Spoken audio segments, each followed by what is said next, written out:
Hello everybody, I am Mr. Gaming Guitarist, and today's episode, or tonight's episode of Legends of Tomorrow just finished. And I really enjoyed this week's episode because it was all about the Justice Society.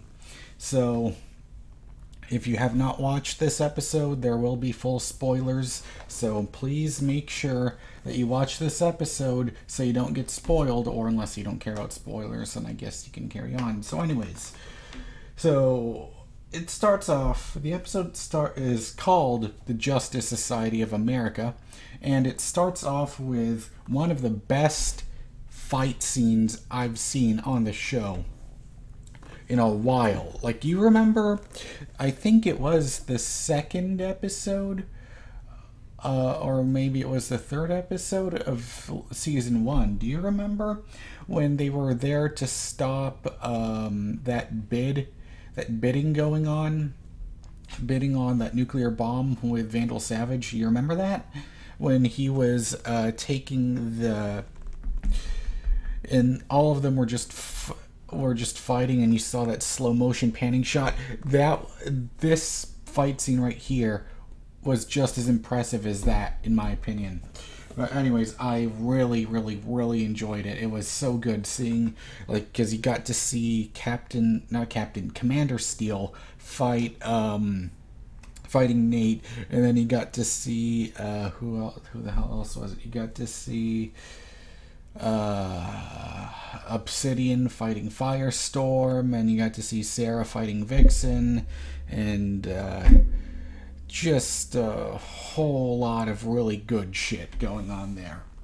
So next up, we find out that Nate tells Commander Steel that he is his grandson, and I had no idea about that. And so now we finally know why he was so excited about the Justice Society, because he actually is Commander Steel's grandson. I don't know if it's like that in the comics, but I thought that was a really good connection for the episode. So next up, later on we find out that Rex Tyler, or Hourman, told the Legends not to go to 1942 during the end of the season finale. We find out that is actually a hologram. So now we're wondering, who sent out that hologram? Was that like an alternate dimension version of Rex Tyler, or was it someone else? Or was it the Reverse Flash, like, messing with him? We don't know. But anyways, next up, okay, so this was pretty funny. So the team argues about who should be the leader until they all decide, you know what, Martin should be the leader. He's the oldest. Okay, fine. So I thought that was pretty funny because, well, we'll get into that later on, but we'll find out just how good of a captain Martin really is. But anyways, next up, we find out that Nate's dog tags from Commander Steel vanished because history got messed up. So they have to go back before the JSA go out on a mission that gets them killed in Paris in 1942. So next up, Sarah talks to Nate, telling him, why are you on this team? You don't even have any training. And he keeps saying, yeah, I'm a historian, but he doesn't have any combat experience. So I wondered just exactly how he is going to fare onto the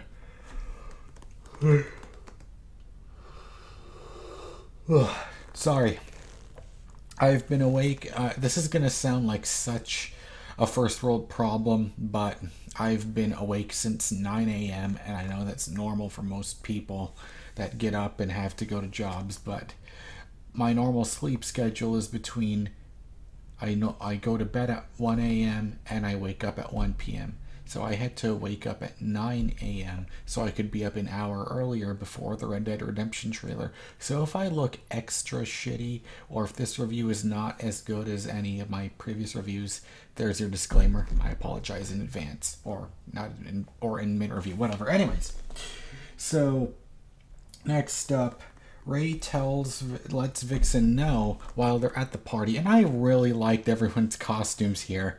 It's just really cool seeing them all in their time period correct clothing. It's really nice to see. So Ray tells Vixen that the JSA will die in 24 hours unless things happen or unless things get changed. So next up, we find out that Martin needs a distraction. So Martin sings a waltz. And, Victor Garber can really sing. I didn't know he could sing. I don't know if he was ever a musical actor or anything, but yeah, he could sing. Just like how Jesse L. Martin and Grant Gustin and Melissa Benoist can all sing. So now we have, and alongside John Barrow, and now we have yet another person from the CWDC universe that can sing. It's only a matter of time. Oh well, we're already going to get a Flash and Supergirl crossover episode. It's only a matter of time until we get a full-way 4-show musical crossover episode. I think that would be pretty hilarious. But anyways, and it's so funny how the one Nazi, or the guy that was giving him shit before, was crying at it. But later on, they find out that So they find out what the Baron's plan is. I believe it was Nate that finds out the Baron's plans. So they try to finish. And so, Sarah makes the signal to Martin to wrap it up. And then the Baron, or not the Baron, that's not the Baron, but the Nazi, the bald guy, whoever he was, he gets mad at Ray for not saluting Hitler. And then we get our second fight scene of the episode. And I thought this fight scene is really good too. And then at the end, but I thought it was really fucked up, of course, accurate to the time period, how when that one guy, how the bald Nazi tells Jax to not, he tells him to not play any, I feel very uncomfortable even saying it, but he tells him to not play any Negro music, and then that is like, oh Jesus, that's rough. But anyways, you see, and it's so funny when Ray punches him, and then Jack says, "Hey, I should have been the one to punch him." So, and anyways, we get to see an explosion. We finally get to see the JSA break through the wall, and so that was a really cool way to bring them back into the fold for the episode. So then we find out that Nate is a hemophiliac, and Sarah is worried about him getting killed, and she's still not sure about having him on the team. So, I mean, yeah, she's right. But then again, he's a guy that knows a lot about history. I mean, well, Martin doesn't have any combat experience, but I guess you could say because he is part of Firestorm, that makes up for it. But he did say that he could speak 6 languages and he can use a gun. So I guess he's okay, but not really. Excuse me. I haven't eaten dinner yet. Anyways. So we get a fight scene of Nazis in the forest, and it's at this point when we find out that the Baron, or Baron Krieger, he transforms into a giant. It kind of reminds me of those things, like I don't know if they were werewolves, but those creatures that I think it was werewolves, I don't know, or something. It kind of reminded me in that episode when they were in the 50s, and Vandal Savage was turning everyone into werewolves. It kind of reminded me of that, but this time it looked kind of like a Mr. Hyde, but like a giant. So I don't know, the height of the Wolfman, but with none of the fur. But anyways, so we see Steele take the amulet and they have to retreat. And Martin is not a good captain at all because he gets stressed. He doesn't know how to make the decisions, and he has to leave Ray and Vixen behind. So next up, we find out Martin finally realizes that he is not a good leader, and he says, "Sarah, you're the new leader." And you know what? That kind of makes sense to me. I have no problems with that. because I think Sarah's great. She's a great fighter. She has been in the League of Assassins. She can come up with plans. And, I mean, she did sit in the captain's chair for a little bit in Season 1 already, so I think I'm pretty happy with that. Sarah, so with Sarah being the new captain, unless they've come up with a way for Punter to come back from the dead, they pull him out of a timeline or whatever happened to him. But anyways, for now, I'm pretty happy with Sarah being the new captain. So next up, where were we? Where was I in the notes? Where were we in the episode? What was I saying? Oh, okay. So, Steele, or Commander Steele, has a talk with Nate about how he doesn't have to be a soldier to be a hero, and I really like that talk about him, how they say, you know, you keep wondering what it was like meeting your heroes, and then your heroes never end up turning out the way they actually are, and I really like the talk they had, and I thought that was a very great scene. So next up, our man tries to leave... Oh, wait a minute. Okay, I kind of skipped around here. It was our man that tried to leave Ray and Vixen behind. But anyways, so Ray and Vixen do end up escaping from the Nazis, and we find out, and we see that Ray is trying to come up with a solution here, and it was going to give him powers, and yet...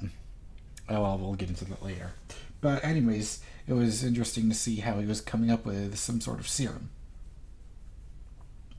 But anyways, Steele runs away from Krieger, and he joins Nate. Oh, I thought it was cool, really reminiscent of the time period, how he chases him away, and yet they have a sidecar. Last time I remembered of anything with a sidecar was in Batman and Robin, I believe it was.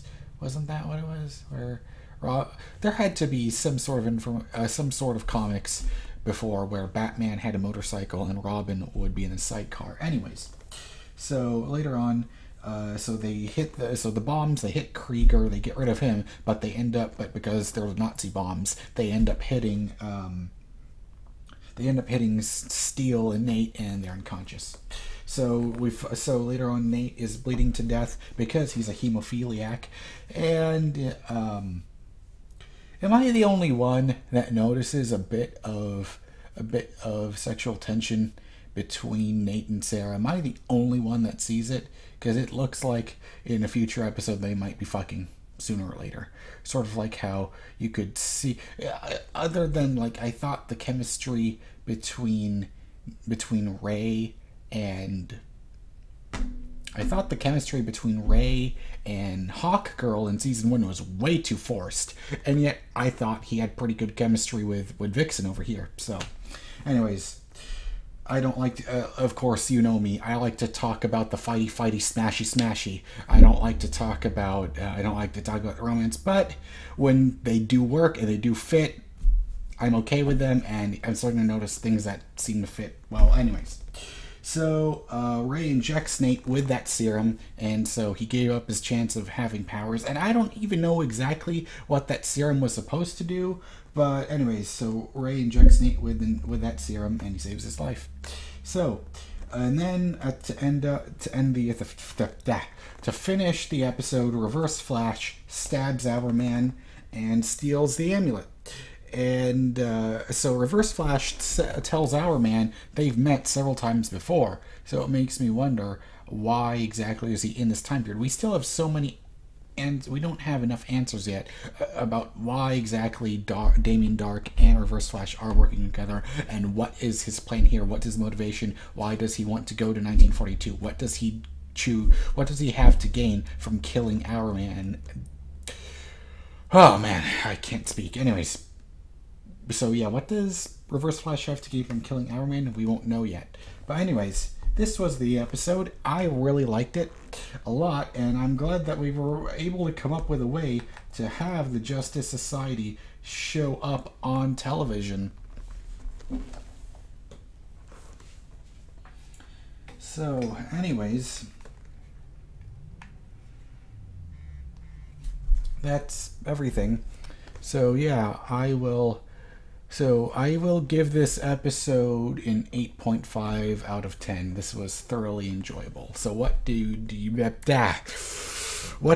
think in the comments? Tell me what you thought of this episode in the comments below, and I will see me waking up early really messed up my sleep schedule, and now it's affecting my ability to speak properly. Anyways, thanks so much for watching, and I will see you again on Monday for my review of Supergirl, and I'll repeat the cycle all over again. So come here to the channel every week for my reviews of the CWDC shows.